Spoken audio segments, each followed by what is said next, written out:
அன்பானவர்களே, இந்திய பிரிவினைக்கு காரணம் யாருன்னா ஜின்னா அப்படின்னு தான் இன்னைக்கு வரைக்கும் சொல்லப்பட்டுட்டு இருக்குது.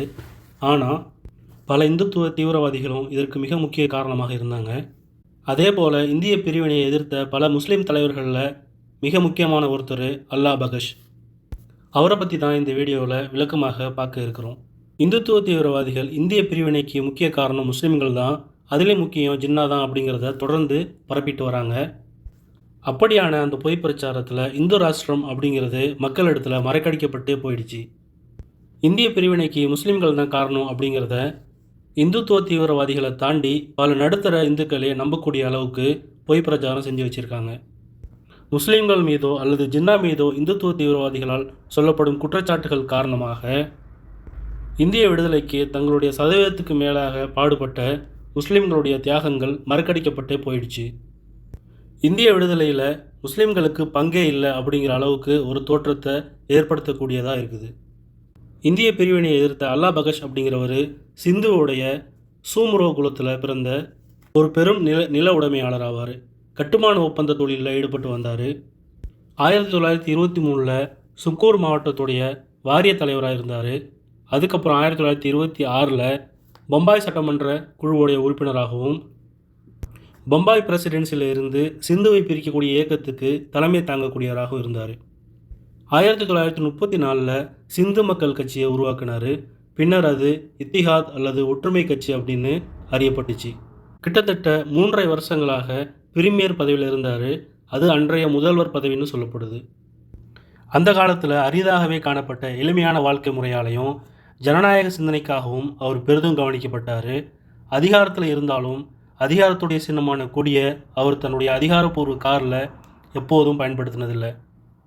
நீர்ப்பாசனத்துறையின் நியாயமற்ற உத்தரவுகளுக்கு எதிராக ஜமீன்தாரர்களுடைய உரிமைகளை அல்லா பகஷ் பாதுகாத்தார்.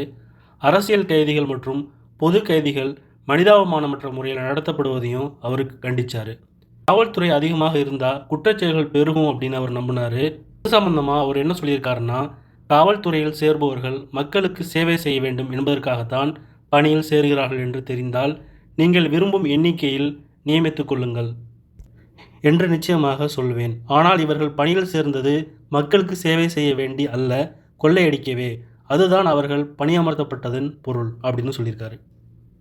கேஆர் மல்கானி அப்படிங்கிறவருடைய கூற்றுப்படி அவர் வழக்கமாக காதி துணி, அதாவது கைத்தறி துணியை தான் அணியக்கூடியவராக இருந்தார். பெரிய நிலப்பிரபுகள்கிட்ட இருந்து அதிகாரங்களை திரும்ப பெற்றார். காங்கிரஸின் உத்தரவை பின்பற்றி ஒவ்வொரு அமைச்சருக்கும் ரூ. 500 சம்பளமாக நிர்ணயித்தார். அவர் 2 முறை பிரிமியராக அல்லது முதல்வராக பதவி வகித்த போது உள்ளாட்சி அமைப்புகளுடைய நியமனம் முடிவுக்கு வந்துச்சு. அந்த சந்தர்ப்பத்தில் ஷிகர்பூரை வெள்ளம் சூழ்ந்து கொண்டது.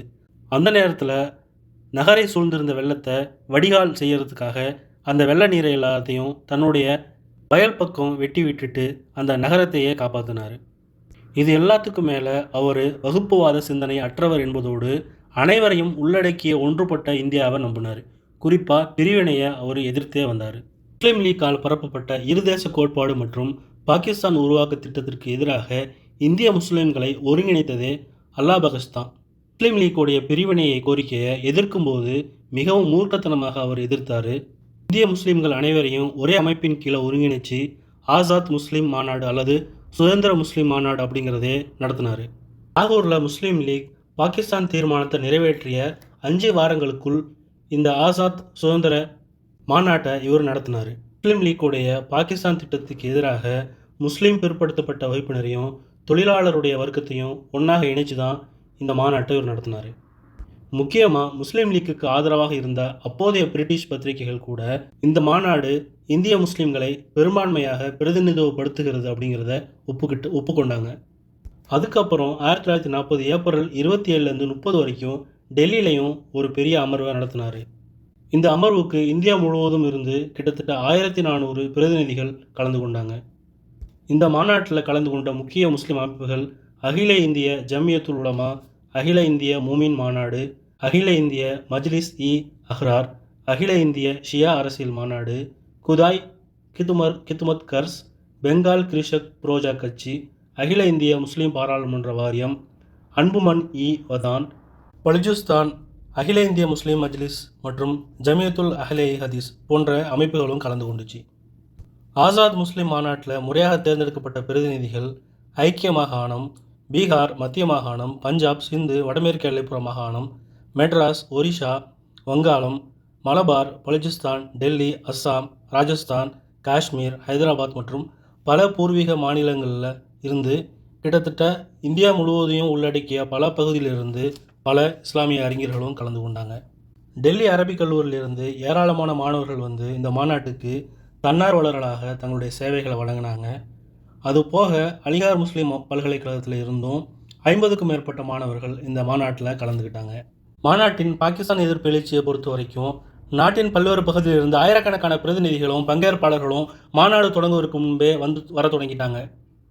ஒரு பத்திரிகை செய்தியின்படி இந்த மாநாடு ஒரு மகத்தான வெற்றியாக அமையும் அப்படின்னும், மேலும் இது இந்திய முஸ்லிம்களுடைய மத்தியில் உண்மையான தேசப்பற்று மற்றும் அரசியல் சிந்தனையின் புதிய அலையாக உருவாக உறுதி பூண்டிருக்கிறது அப்படின்னு சொல்லப்பட்டுச்சு.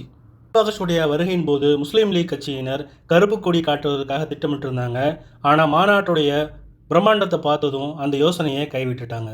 த ஹிந்துஸ்தான் டைம்ஸ் பத்திரிகையின்படி மாநாட்டுடைய தலைவராக தேர்ந்தெடுக்கப்பட்ட அல்லாபகஷ் ஏப்ரல் 26ஆம் தேதி மதியம் டெல்லி வீதிகளில் மாபெரும் ஊர்வலத்தை நடத்தினார். இப்படியாப்பட்ட ஊர்வலம் டெல்லியில் நடைபெறுவது இதுதான் முதல் முறை. ஊர்வலம் ஜம்மா மஸ்ஜிதில் முடிவடைஞ்சிச்சு. அதன் எதிரே ஒரு பொதுக்கூட்டமும் நடைபெற்றுச்சு. அதில் தலைவராக தேர்ந்தெடுக்கப்பட்டவர் உரையாற்றினார்.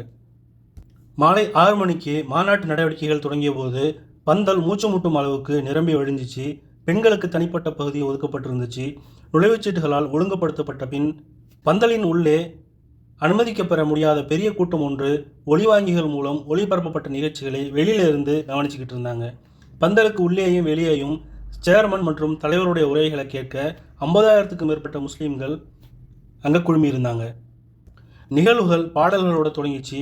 குறிப்பாக தேசிய கவிஞர் சாகர் நிஜாமுடைய இந்திய முஸ்லீம்களுக்கு தாய்நாட்டின் தேசப்பற்று அறைகூவல் என்று நன்கு அறியப்பட்ட கவிதை விண்ணை முட்டும் அளவுக்கு ஆரவாரத்துடன் வரவேற்பு பெற்றுச்சு. தங்கள் அன்புக்குரிய தாய்நாட்டை கூறுபோட முயல்வோர்களுக்கு எதிராக போர் தொடுப்போம் என்று கவிஞர் அறிவித்த போது மக்கள் கூட்டம் உச்சக்கட்டத்தை எட்டியது. கவிதைகள் வாசிக்கப்பட்டதும் வரவேற்பு குழு தலைவர் முகமது ஜான் எழுந்து தனது உரையை ஆற்றினார். தனித்தேர்தல் முறைக்கு முஸ்லிம்கள் முற்றுப்புள்ளி வைக்க வேண்டும் என்று அழைப்பு விடுத்தது பலத்த வரவேற்பை பெற்றது. பிரிவினை திட்டம் முற்றிலும் நடைமுறைக்கு சாத்தியமற்றது என்பதுடன் அபத்தமானது என்று அவர் வகைப்படுத்திய போது மக்கள் மீண்டும் ஆரவாரம் செய்தனர். அதுக்கப்புறம் திரு ரவுஜி உரையாற்றினார். திரு ஜின்னா மற்றும் அவரது முஸ்லீம் லீக் தோழர்களால் ஆதரிக்கப்படும் வகுப்புவாதம் மற்றும் குறுகிய மனப்பான்மை மதவெறி சக்திகள் எதற்கும் அருகதையற்றது. அவர்களை நாட்டில் தடையின்றி செயல்பட அனுமதித்தால் அதன் விளைவு ஒட்டுமொத்த நாட்டிற்கும் குறிப்பாக முஸ்லிம்களுக்கும் பேரழிவை தரும். ஆபத்தில் இஸ்லாம் என்ற பெயரில் இதுவரை மக்களை சுரண்டி வருவதோடு அப்பாவி முஸ்லீம் மக்களின் உணர்வுகளை நாசம் செய்து வருகிறார்கள். எனவே தன் கடமையை செய்ய முன்வருவதும் வகுப்புவாத போக்கை ஒற்றைக்குரலில் கண்டிப்பதும் இந்திய முஸ்லிம்களின் ஒற்றை பிரதிநிதி என உரிமை கோரும் திரு ஜின்னாவையும் அவரது முஸ்லீம் லீக்கின் வாதத்தையும் உதறி தழுவது ஒவ்வொரு உண்மையான சுயமரியாதையுள்ள முஸ்லீமின் கடமையாகும் அப்படின்னு உரையாற்றினார். அதுக்கப்புறம் அல்லாபகஷ் தன்னுடைய தலைமை உரையாற்றினார். அதில் நமது நம்பிக்கைகள் எதுவாக இருப்பினும் நாம் நமது நாட்டில் முழுமையான இணக்க சூழ்நிலையில் ஒன்றாக சேர்ந்து வாழ வேண்டும். மேலும் நமது உறவுகள் ஒரு கூட்டு குடும்பத்தை சேர்ந்த பல சகோதரர்களின் உறவை போன்று இருக்க வேண்டும். அதில் உள்ள பல்வேறு உறுப்பினர்கள் தங்களுக்கு விருப்பமான நம்பிக்கையை எந்த தடையும் இல்லாமல் சுதந்திரமாக வெளிப்படுத்த வேண்டும். அவர்கள் அனைவரும் தங்கள் கூட்டு சொத்தின் சம பலன்களை அனுபவிக்க முடியும் அப்படின்னு சொன்னார். இப்படி பல உரைகளை அந்த மாநாடுகள் முழுக்க பேசுனாங்க. எல்லா உரைகளும் இந்திய பிரிவினைக்கு எதிராக தான் இருந்துச்சு. இந்திய பிரிவினையை மட்டும் எதிர்க்கலை இந்த அல்லாபகஷ் அப்படிங்கிறவர். பிரிட்டிஷாருக்கு எதிராக வெள்ளையனே வெளியேறு அப்படிங்கிற இயக்கத்திலையும் தன்னை முழுமையாக அர்ப்பணிச்சுக்கிட்டாரு. இந்திய பிரிவினைக்கு எதிராகவும் முஸ்லீம் லீக்குக்கு எதிராகவும் செயல்பட்ட இந்த அல்லாபகஷ் மே 14, 1943 அன்னைக்கு கூலிப்படையினரால் கொலை செய்யப்பட்டார். 3 பேர் கொண்ட கூலிப்படை அவர் மீது துப்பாக்கிச்சூடு நடத்தியது. அல்லாபகஷுடைய மார்பில் 2 கை துப்பாக்கி குண்டு காயம் ஏற்பட்டுச்சு. மருத்துவமனைக்கு செல்லும் வழியில் இறந்து போனார். அவருடைய தோழர்களும் சிலர் காயமடைஞ்சாங்க.